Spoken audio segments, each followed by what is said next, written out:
Okay, good morning. So today we are reviewing for our second exam, which is this week. And so just as a reminder, the exam is broken into two parts, just like the first exam.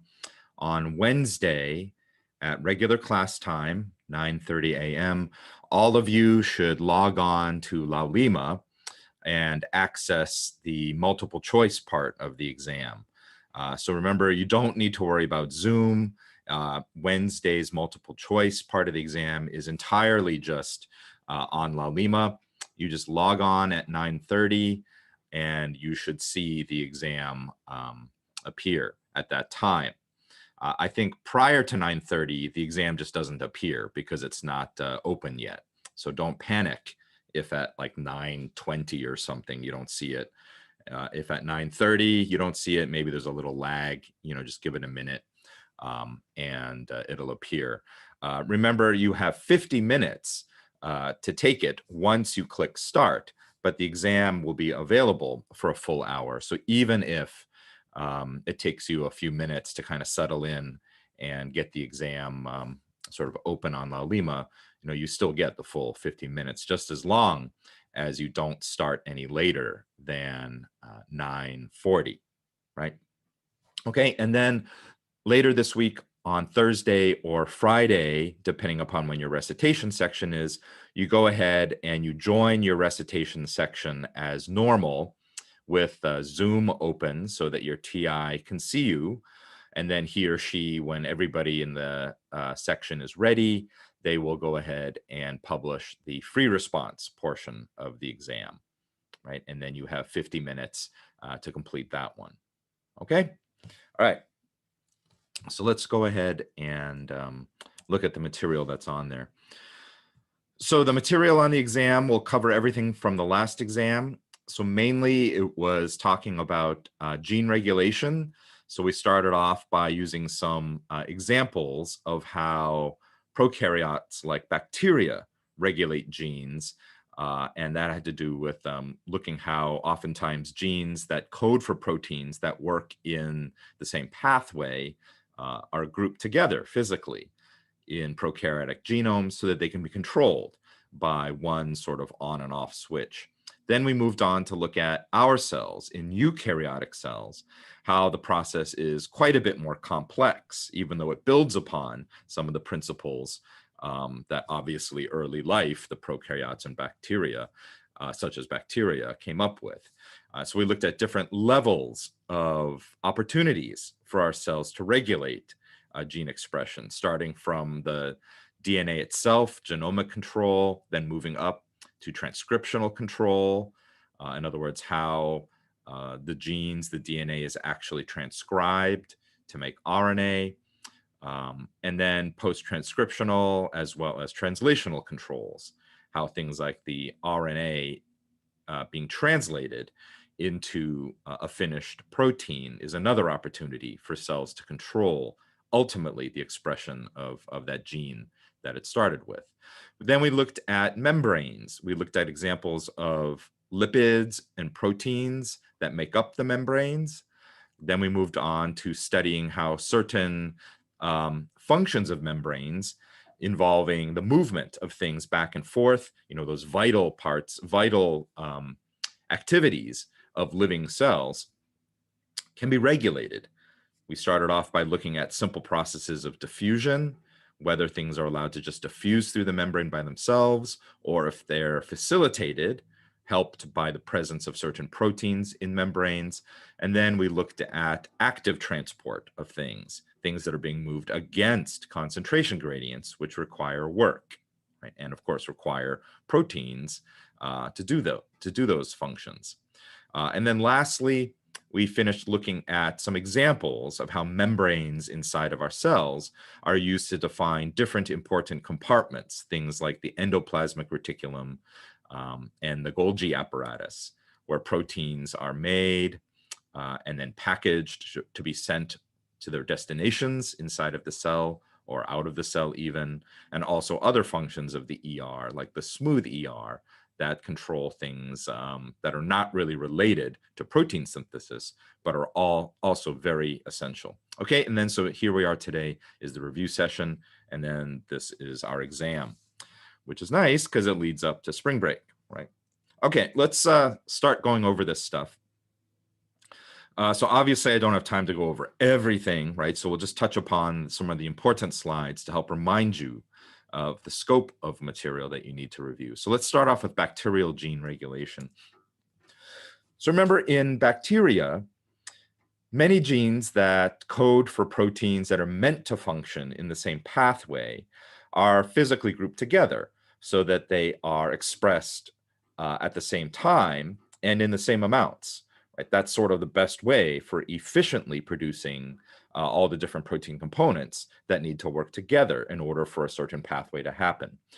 So we said that even though these bacterial operons that we studied, right, are really simple compared to a lot of the more complicated ways that the genes in our cells express things, these principles still apply.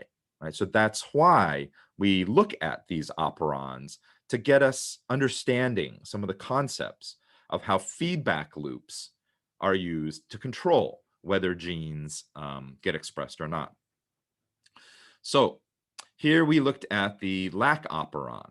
Right? So remember, we looked at the scenario where if you have a bacteria, the bacteria is capable of using all kinds of sugars in its environment, but depending upon what sugars are available or not available, that bacteria, it's not going to waste its time making certain proteins that are really not needed, right? Because a living cell needs to always manage how it's using raw materials to make the different components that are inside of it. If there is no lactose sugar surrounding a bacteria in its environment, then why would the bacteria care about making all the different protein machinery parts to process lactose, right? That would be a waste of time, a waste of resources. So the three main proteins that we looked at that are part of processing lactose in the bacteria are the galactoside permease protein that sort of forms the channel or the transporter that brings the lactose in to the bacteria. Then there is a transacetylase protein that actually acetylates the lactose sugar. Remember, the lactose sugar is a disaccharide of galactose and glucose. Right? And then you have a beta galactosidase enzyme protein that actually breaks the glucose off so that the bacteria can then use the glucose part of the lactose. Right? So those three proteins then are coded for, right, by three genes that are grouped together to form what we call the lac operon. Right? So you have the lac-Z gene, the lac-Y gene, and the lac-A gene, right? Each one of which codes for a different one of those three critical proteins that we just talked about. So normally, if there is no lactose in the environment, right, the bacteria is not going to bother making these proteins, right? Because it could use these amino acids or nucleotides, right, for some other protein that's actually needed at the time. So the lac operon is kept turned off. Right? The way it's kept turned off is you have a particular sequence in the DNA here. So this is a strand of DNA, right, part of the round circular genome of the bacteria. And here you have a sequence that's called the operator. Somewhere else upstream, you have another gene, the lac-I gene, that always is turned on to make this particular repressor protein, R. So the lac-I gene gets transcribed by RNA pol II or RNA polymerase, right? You end up with a lac-I mRNA that then gets translated by the ribosomes of the bacteria to make the repressor protein. And that repressor protein is the right shape to bind to the DNA sequence of the operator. And as long as the repressor protein is bound there, it blocks RNA polymerase from being able to transcribe, right, the lac-Z, lac-Y, and lac-A. Right? If there is lactose present, so suddenly, let's say the bacteria finds itself in, I don't know, like milk or something like that, right, then of course, wow, there's a lot of lactose sugar available. The bacteria would be kind of dumb not to make use of it, right? So the lactose itself, as it kind of starts getting into the cell, into the bacteria, it binds to the repressor protein, because the repressor protein is the right shape to bind to it, and that changes the shape of the repressor protein. So the repressor protein falls off of the operator, and now the RNA polymerase complex is allowed to go ahead and transcribe, right, these 3 genes. It gets transcribed as one mRNA that then gets translated into the 3 separate proteins, right, that now can go to work, really start making use of this lactose that is available. So this particular pathway is a catabolic pathway. Remember, metabolism of a living cell is a combination of things being built up and things being broken down, right? So the breaking down of things to get raw materials out of them is catabolism. Right? The taking of raw materials to build things up into complicated molecules is anabolism. Right? So the mix of catabolism and anabolism, or the balance, makes the metabolism of the living cell. Right, so this is a catabolic pathway. And we also looked at examples of, for example, amino acid synthesis, like the trip operon, right, which is a similar concept, but it's sort of like the opposite, right? That is an anabolic pathway. So this is a reminder to go back and study these concepts so that you're clear on why these 2 different operons function differently. And importantly, right, I want you to sort of get the big picture. This isn't about somehow, I think that by knowing the lac operon and the trip operon, right, this is going to be the key to your successful future as a scientist or something. No, we study it because it serves as a good model to get us thinking about how things feed back and control the expression of genes, because a living cell cannot afford to be expressing all of its genes all at once, right, if it only needs to be using certain proteins at a certain time. All right, so starting from that basic example, we moved on to looking at eukaryotic gene regulation, like in our cells. Right? So this is a nice summary slide. I think it's important for you to spend time on this slide, not memorizing it, right, but understanding. When we say that this cartoon shows there are 5 different levels of gene expression, what are they talking about, right? What they're talking about is that there are 5 different opportunities going from a strand of DNA that has a gene in it to a finished protein at the end that's actually doing something inside of your cell, right? There are 5 different opportunities along the way for the cell to control whether you ultimately get a functional protein starting from the genetic code. Right? So the first level was at the level of the chromatin itself.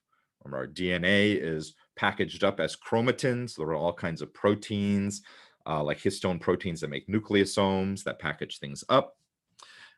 And that provides the opportunity already, right, to physically kind of control whether certain genetic sequences in the DNA are available to be expressed, or if they are hidden, right, if they are packaged up very tightly. And so when we talk about chromatin, we talk about highly condensed chromatin being heterochromatin, which is not transcriptionally active, right? Whereas if you loosen up the chromatin by, let's say, undoing the histone proteins, the nucleosomes can move around back and forth on the strand of DNA that's wrapped around them, then you get chromatin that's a little bit more relaxed, and that's more like euchromatin, which might be more transcriptionally available or active. So we looked at how the cells can control that. Chromatin decondensation and condensation, the methylation of the DNA itself can contribute to how the chromatin is condensed. Much of that has to do with modifications to the histone proteins, so methylation of histone proteins or acetylation of histone proteins, right? And we even looked at an example of non-coding RNAs like the exist that helps determine X inactivation in female cells, right, that have 2 X chromosomes and one needs to be inactivated. right? Then we moved on and said, well, at the end of level 1 here, you end up with a gene that's available for expression, right, through modifications to the chromatin. Then how is this thing going to be transcribed? It's going to be transcribed because other transcription factor proteins have to be able to dock to the DNA, right, and have an influence over whether RNA polymerase II gets recruited to the promoter of the gene and begins transcribing. Right. So ultimately, this big golden blob is the RNA Pol II complex. It's recruited to different regions of the DNA that contain genetic sequences that are meant to be transcribed, because maybe this is the body of a gene, for example, right? And then by the end of level 2 of control, you have a primary RNA transcript made, or a pre-mRNA. So this is this green thing that's coming out of the RNA Pol II, and that's what this is right here, right? That still has introns and exons in it, right? Then the RNA processing, how you go ahead and edit this pre-RNA, which introns get booted out, which exons get kept, right? And how the resulting mRNA, the finished edited messenger RNA, right, is variable depending upon the different editing that you can make. And that's how our cells can make different proteins or different protein variations from the same starting gene. So step 3 then is the RNA processing, the splicing, ultimately leading to the transport of the finished messenger RNA out of the nucleus into the cytoplasm, where step 4 is translation. Right? So the ribosomes in the cytoplasm then begin to assemble on the mRNA, and the ribosomes begin to translate the mRNA by chaining together amino acids to form a polypeptide chain.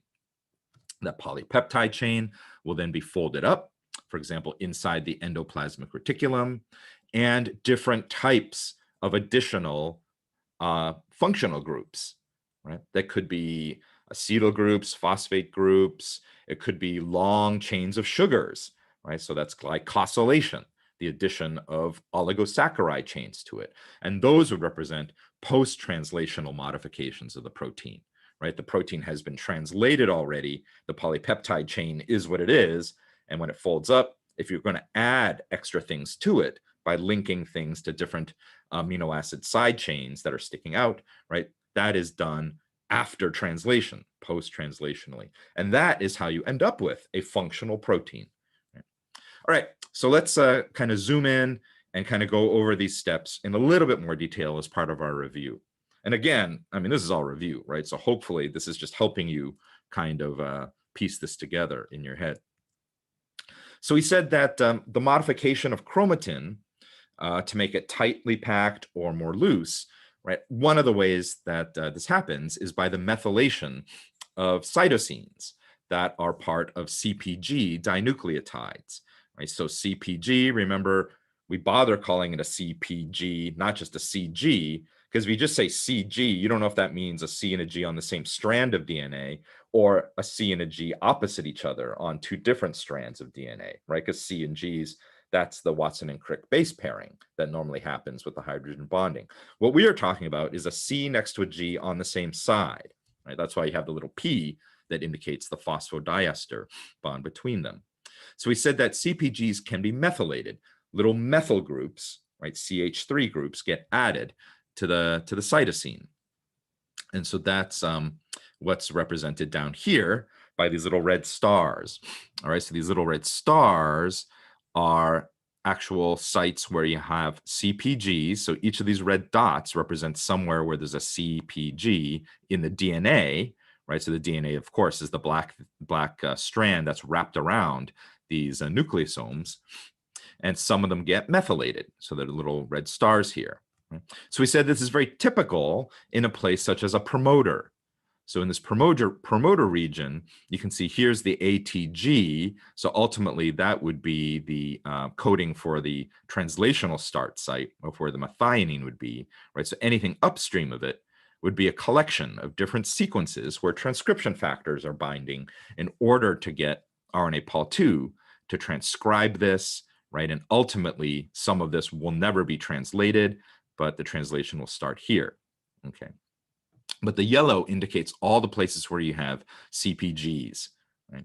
So that's why if you look at the strand over here, right, there are many opportunities to methylate the DNA, causing the DNA to wrap around the nucleosomes even tighter. And so you get this transcriptionally inactive promoter, right? So that gene would be turned off.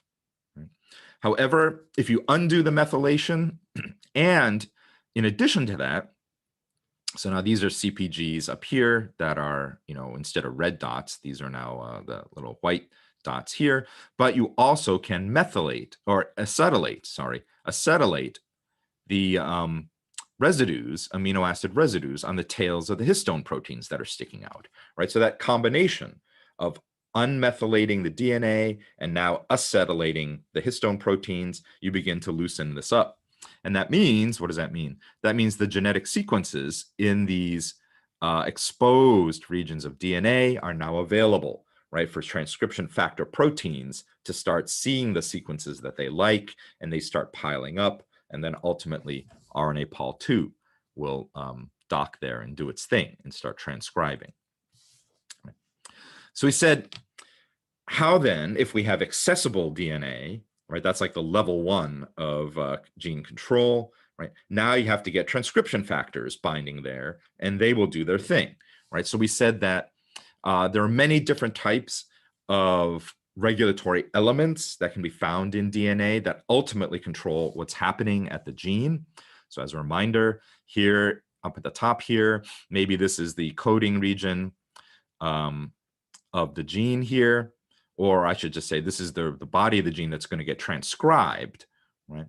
And then there's a region right in front of it, that's the core promoter, where things like RNA Pol II is ultimately going to be recruited.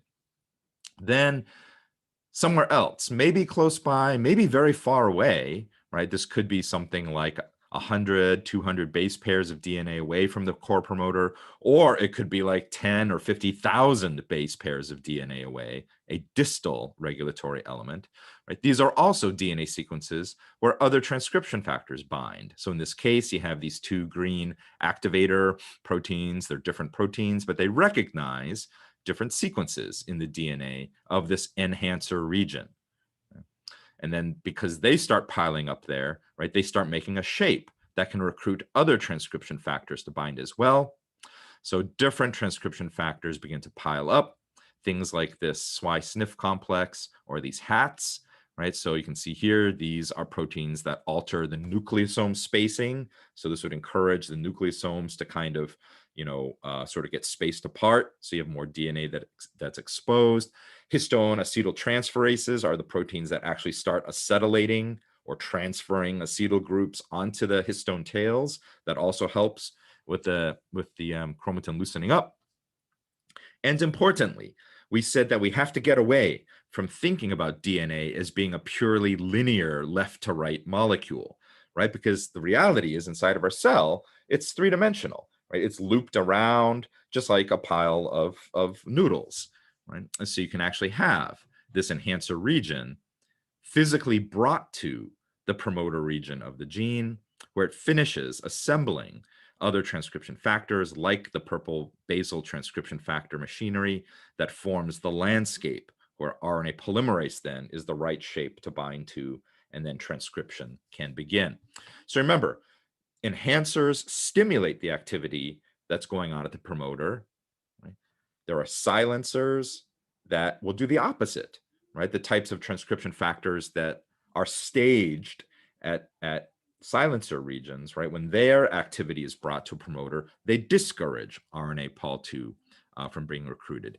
And you have insulators, right? Other types of regulatory regions where things pile up and then just physically kind of get in the way or block, for example, an enhancer being able to talk to what's going on at the promoter, right? In the absence of something like an enhancer, if you just have a core promoter, yeah, you might expect that these little purple basal transcription factors can pile up there and you get some RNA Pol II recruitment, right? So you might get some low level or basal level of expression from a gene that then gets enhanced by an enhancer, or perhaps silenced, right, by a silencing region. So go back.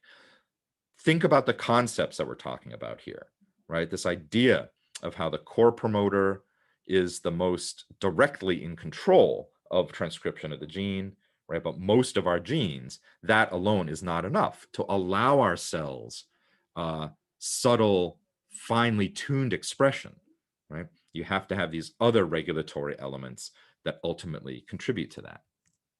Right? So then we began thinking about why this method of being able to finely control, right, what genes get expressed and what levels, as being dependent upon what types of transcription factors you have available to act on different sequences, right, is one of the fundamental principles of how we have different types of cells in our body. I always say this, but it's easy to forget. We all started from one fertilized egg that had our original copy of our genome in it, right? Half of it from mom, half of it from dad, right? And that was us, right, decades ago. And so once the stem cells began to divide, the pluripotent stem cell, the one that had the potential to become ultimately every cell in our body, began to divide, right? It made decisions about what sets of genes to begin expressing, and then at certain points, what sets of genes to then silence, right? And that results in cells being different from each other, even though, right, every nucleated cell in your body still carries, right, the same copy of your genome. Right? So that's why we said in this example, skin cell, nerve cell, red blood cells, depending upon what different transcription factors are available in these cells, right, and are floating around in these cells, if you take just one particular gene in the genome somewhere, and we just said, let's pretend that this gene is used differently by these three different cells, right? Depending on the presence of certain transcription factors, you can get high expression, right? You can get just plain moderate expression, the basal level, or you can get no expression. And the thought question that I posed to you that I really wanted you to think about is, what if then the levels of this protein product that's made from this gene ultimately then goes on to influence another set of genes somewhere, right? So that's how these cells, as they differentiate from each other, become more and more different from each other. Not because their genomes are any different, right? It's how they're utilizing the genome, which genes are being preferentially used, that drives them further and further apart, right? And I said, right, it's tempting to think that obviously this different mix, well, not obviously, but what I wanted you to realize is that the different mix of transcription factors up here in this cartoon, like this yellow one versus the red one, itself is a product of the previous round of gene regulation decisions, right, that led to the nerve cell having this yellow protein in it, or these developing red blood cells having this red diamond protein in it, right? And so if you go backwards, eventually that's how you get back in time to the original fertilized egg that was you, right? All right. The example of the origami, I don't know. I like this one because to me it drives home two important concepts, right? One is that you start from a pluripotent cell, right? The blank piece of square paper here that you're doing the origami animal from. And along the way, as you make decisions, right? In the case of the origami, you're folding things. In the case of our cells, right? We're not folding anything. Each fold just represents the next kind of wave of gene expression, which in essence is like a decision, right? Every fold you make on the origami paper is a commitment that limits with each fold the number of possible outcomes of different animals you could actually be heading towards, right? Just as with the pluripotent cell in your body, right? The more it differentiates and makes more of these decisions about waves of genes, the further and further apart the different cells get from each other in function, right? And the more committed they are, right, to only being able to then become sort of what's below them on the flow chart in their particular path. So we said that a multipotent cell, these are the types of stem cells that are in your body today, right? Because you no longer have pluripotent cells, you have multipotent cells that populate the different tissues in your body, right? And those multipotent cells in those tissues can still become a number of different fully differentiated cells that serve the purpose of that tissue. The example that we were using were things like your blood cells, white blood cells, red blood cells, cells that make platelets, things like that, right? They come from the multipotent stem cells that are in your bone marrow, right? And those multipotent stem cells are already far enough down the decision-making flowchart, right, that they cannot sort of become a nerve cell or a muscle cell, right? They're only able to make a handful of different blood cell types below them. Okay.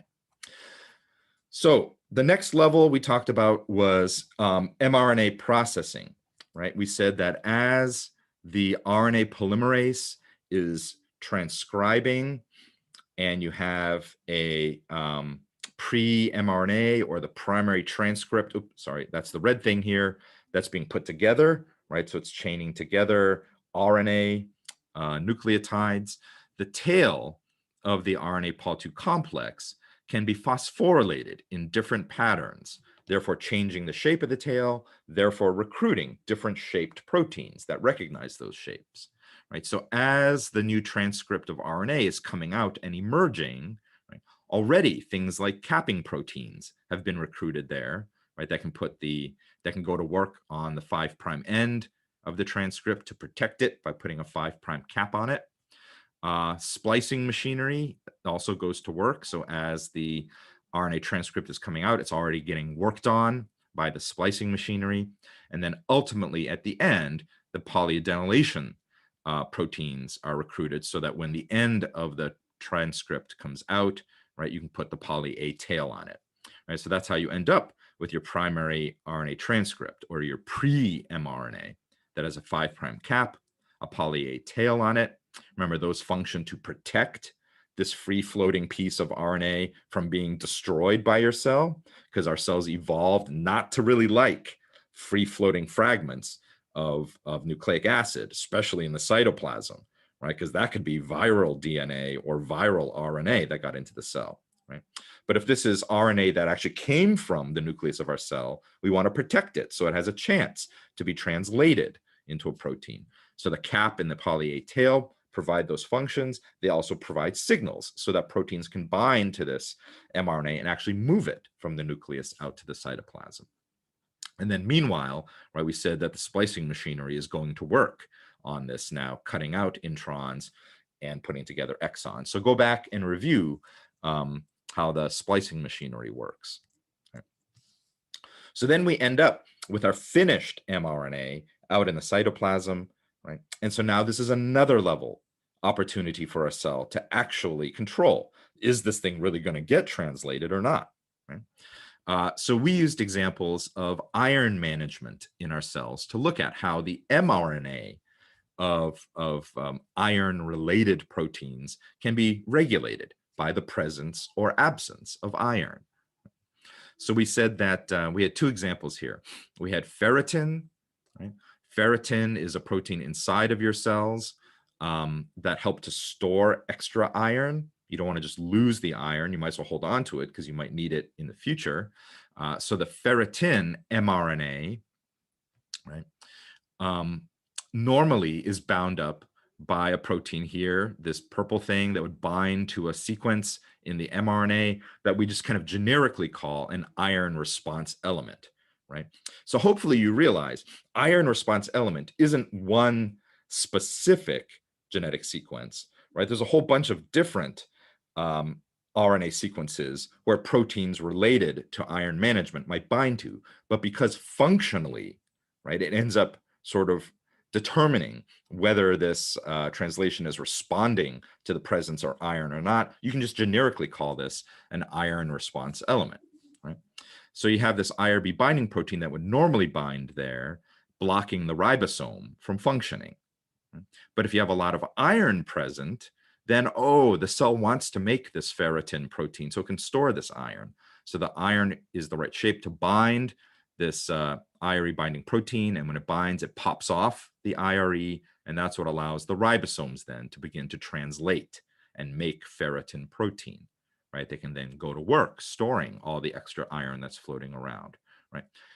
Remember, just like with the bacterial operons, the concept or the principle is the same, right? Our cells would not need to be making ferritin protein if there's not a lot of iron around, right? It would just be a waste of time and resources for your cell to make ferritin protein if it has nothing to really bind to and hold on to, right? When your cell could be using those raw materials to make other proteins than it needs instead. Transferrin, right, is another protein related to iron management. Transferrin, or I should say the transferrin receptor protein, right, is the protein that actually takes more iron from outside of the cell and brings it in. Iron that's bound to the transferrin protein, and then this transferrin receptor is going to move it in. Right? So in this case, right, if you don't have a lot of iron in there, you would want to have a lot of this transferrin protein made, so you're actually being able to pull in more iron. Right? So in that case, normally ribosomes would be translating this transferritin mRNA from the start codon to the stop codon, right? So this part would code for the transferrin receptor protein.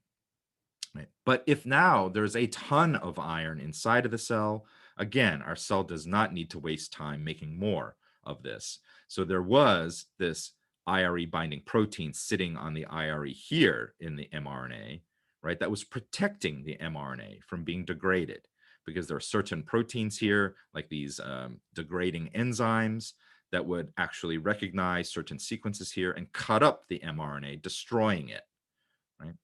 So previously, the mRNA was protected by this IRE binding protein here so that ribosomes could come in from the left and translate this, right? But now that you have a ton of iron, the iron binds to this protein and it pops off. And so now the mRNA is exposed and accessible by these proteins that will then destroy it, right? So again, showing this other level of how your cells can still control whether finished protein gets made or not. All right.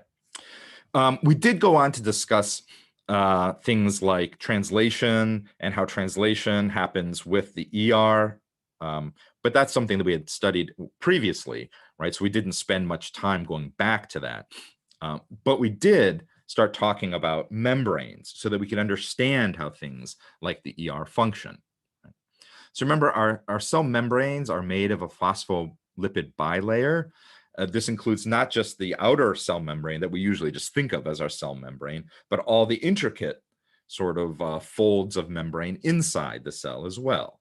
Right? Those are our endomembrane system of different organelles and membranes like the ER and the Golgi.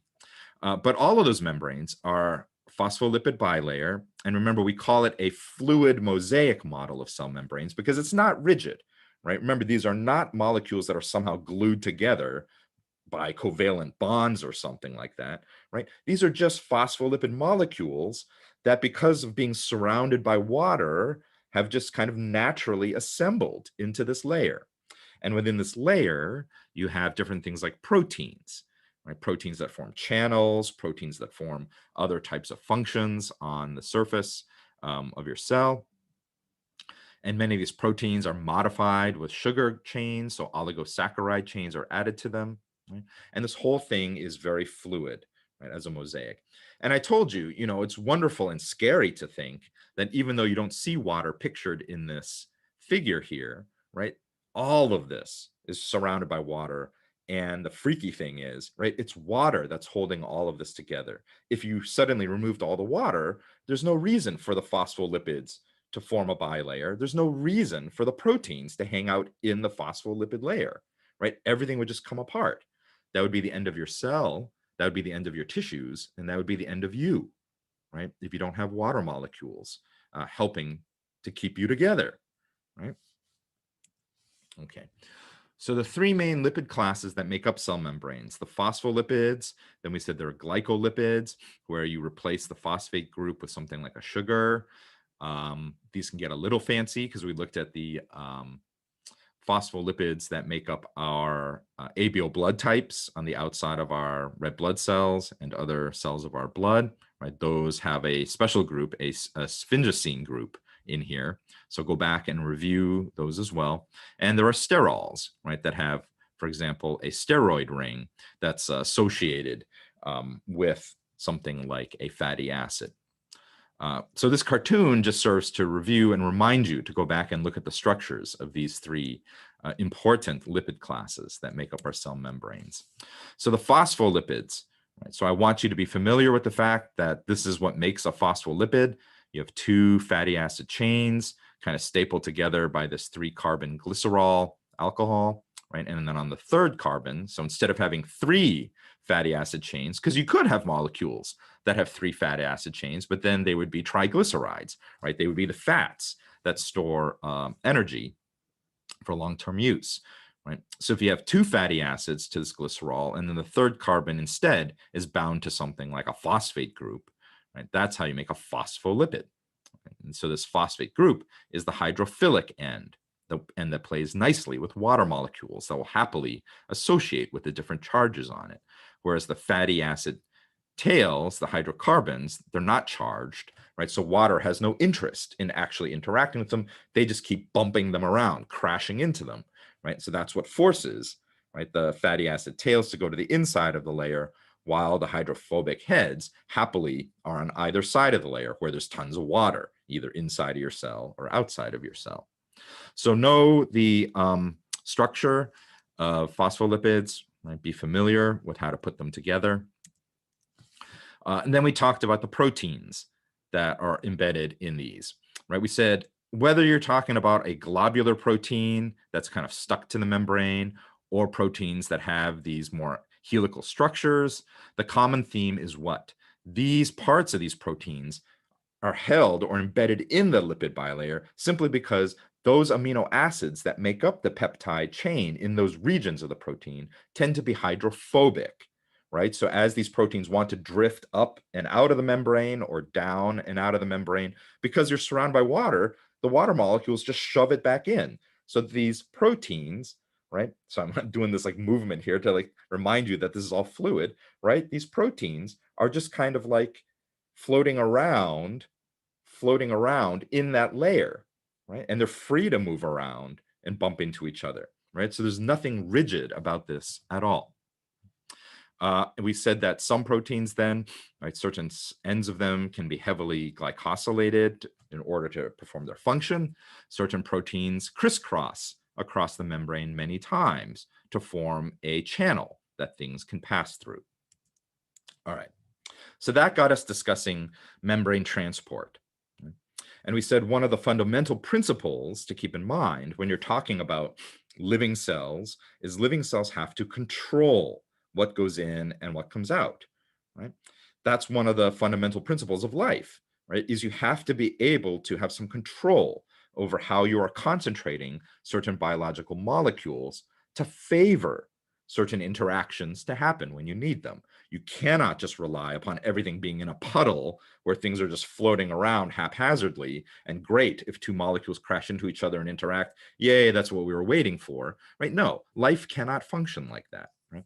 So the ability to concentrate different molecules together, right? Even if you're talking about taking nutrients from the outside into the cell and getting rid of waste products going out, right? All has to do with passing through membranes. So much of the time, the direction that something wants to flow in is just determined by high to low concentrations, either high to low concentrations of numbers of that particular molecule that you're talking about, or high to low concentrations of charges, right? Pluses and minuses that are separated by a membrane will tend to want to even out. So you have an even mix of plus and minuses. As we've learned in the class so far, the cell works very hard to maintain intentionally certain disequilibriums, right? Both in terms of the types of molecules and the charges, in order to allow for certain functions to happen that take advantage of that. So diffusion is simply allowing things to flow from their high to low gradient direction, either without any intervention. So simple diffusion is just molecules floating through the membrane, right? And the membrane, of course, will sort of slow it down to a certain degree, right? But ultimately, these little blue molecules here, right, they make their way through. Some molecules, they cannot make it through very readily, so they actually have to have certain holes or channels in the membrane that are made by proteins, like this big green protein here, right, that facilitate or allow this red molecule to flow from high to low. Remember, this is passive transport because you don't need any energy here, right? However, if you need to move things against the gradient, like this purple square, right? If you need to move the purple square from a low concentration to the other side that already has a high concentration, that's not the direction that the purple square wants to flow in naturally, right? So in order to do that, you have to force this big green protein to change its shape in such a way that you're actually doing work, right? And that requires energy. So moving against a gradient, right, is active transport. So the intentional disequilibrium of things like ions, right? So sodium and potassium are moved through active transport. So we looked at the example of the sodium potassium antiporter that on the inside of the cell will bind 3 molecules of potassium, and then through the use of breaking ATP, right, it'll move the potassium out, sodium, right, it'll bind 3 molecules of sodium, and then through the use of ATP, it'll force the protein to change its shape so that the sodium gets released to the outside. And then at the same time, right, the shape is just right to be able to move 2 molecules of potassium into the cell, right? In both of these cases, these molecules are moving against their gradient, so require something to actually force the protein to change its shape. We also talked about direct versus indirect transport. We said direct transport is easier to understand. That's when you have something like a protein channel here or transporter that directly binds to ATP and maybe breaks the 3rd phosphate off, either taking the phosphate itself, in which case it becomes phosphorylated, right? But not all ATPases necessarily get phosphorylated. They just may pass the phosphate group onto something else. But the point is that energy represented by breaking that 3rd phosphate bond, right, results in the protein changing its shape, right? So it can do work. So direct use would be something like this proton pump, protein pumping protons from low concentration inside the cell to an already high concentration outside of the cell, maintaining this disequilibrium. Then we said indirect transporters, like this one over here, take advantage of the proton gradient that was set up, allowing these H pluses to flow downhill in the direction that they really want to flow, right? And at the same time, coupling that to the movement of this little red solute here from its low concentration on one side to an already high concentration on the other side, right? So we said the important thing to think about then is the energy represented by the downhill flow of the protons, right, has to be stronger than the downhill flow of the solute, right, in order to be able to continually shove solute S in the opposite direction of its gradient, right? So if you look at the little water wheel here, that's what we said. This is indirect active transport because energy is still required. Why? Even though this protein itself doesn't break ATP, right? It depends upon the proton gradient that was set up somewhere else by another protein that did spend ATP to do it, right? So without energy, you would not have the proton gradient and this wouldn't work. So it's just like the water wheel, right? If the water, it required energy at some point to elevate the water so it could flow down over the wheel. Right? And as the wheel turns inside the little mill here, maybe it's doing work, right? The wheel turns and it causes the arms or some pulley system to lift heavy bags of grain or wheat or something. And the important thing to keep in mind, right, is the amount of work it requires to lift a heavy bag of grain, right, and put it down somewhere else has to be less than the amount of force of the water going over the wheel. Right? That's the principle here. right? Because if the water going over the wheel was not strong enough to lift this heavy bag of grain inside the shack here, right, this wouldn't work. Right? So that's what I mean, right? The downhill flow of the protons has to be stronger than the resistance that's being felt by the solute. All right. So a couple more slides and that'll be it for our review. So we moved on to look at things like how membranes are involved in things like the endoplasmic reticulum and the Golgi apparatus, right? So together, this is a reminder that all of these intricate structures inside of the cell that are made up of membrane, the walls of these are just very similar to the walls of the cell membrane on the outside. They're phospholipid bilayers, right, that have all kinds of proteins embedded in them. So remember, we looked at the function of the rough ER versus the smooth ER. So go back and review those.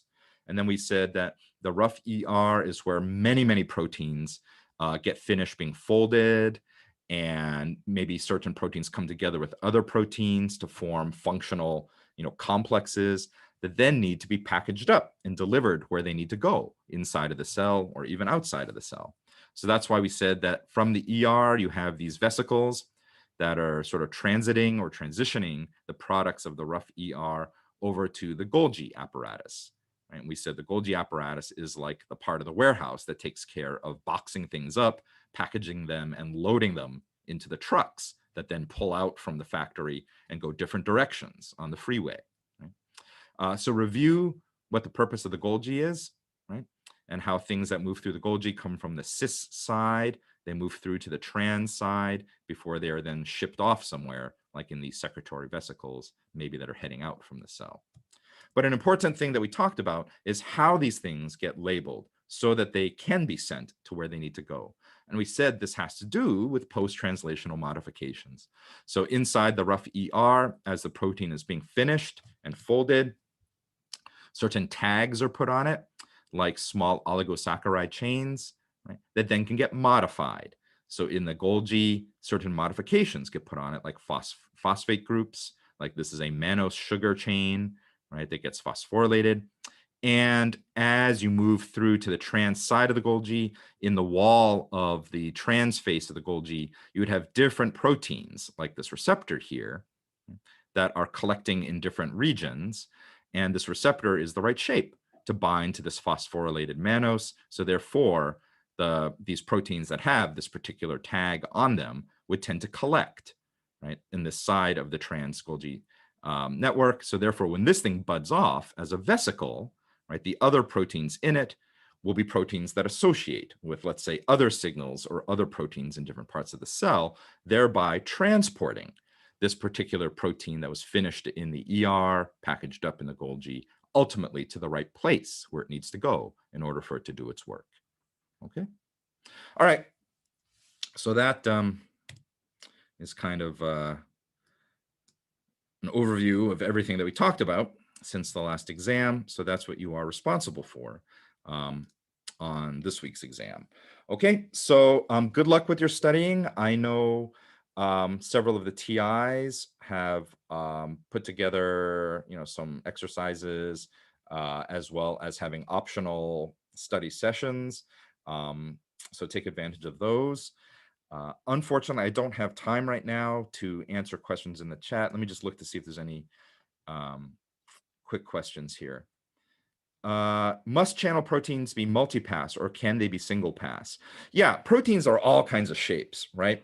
So it's not surprising that you have some proteins that just as a function of being sort of a blob can kind of already function as a passage for things to pass through. Other proteins, yeah, involve zigzagging one or more, or a couple more times. Some of them go up to like 7, right? A very common type of transmembrane protein are ones that crisscross 7 times and they form like a little cylinder, right? Things like that. So really it's a very general kind of concept. So they don't have to be multipass. Proteins just evolve to be all kinds of shapes that can perform similar functions, right?